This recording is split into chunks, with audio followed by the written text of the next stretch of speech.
Le cours du jour avec la clinique de Genolier.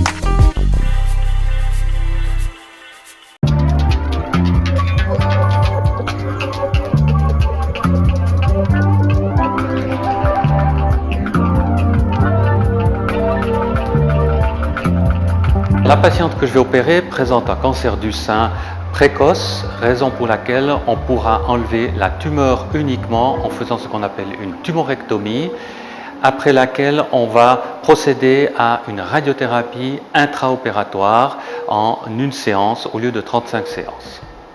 La tumorectomie consiste à enlever simplement la tumeur en laissant en place le reste de la glande mammaire, c'est-à-dire du sein.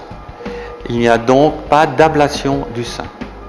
Lorsqu'on a enlevé simplement la tumeur, on sait qu'il existe des risques de récidive aux environs de la zone où se situait la tumeur, raison pour laquelle on procède à un traitement pour diminuer le risque des récidives.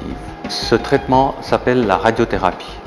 Lorsque le chirurgien a terminé la résection tumorale, il reste bien évidemment une cavité qui doit être irradiée, et cette irradiation doit être limitée à quelques millimètres de tissu. C'est-à-dire qu'en dessous de la paroi de la cavité, le chirurgien insère une plaque de plomb qui protégera tous les tissus qui se trouvent en dessous, à savoir le poumon et les côtes.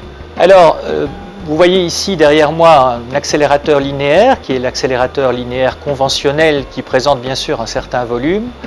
En salle d'opération, ce que nous faisons, c'est de prendre exactement le même concept, la même stratégie, mais avec un accélérateur linéaire de plus petite dimension, qui peut être porté au niveau de la table d'opération. Ce que l'on fait, c'est disposer un collimateur qui permettra de cibler le faisceau d'électrons exactement au niveau de la cavité tumorale, et comme je vous le disais tout à l'heure, d'irradier les 5, 6, 7 mm qui sont nécessaires pour avoir une stérilisation de la tumeur.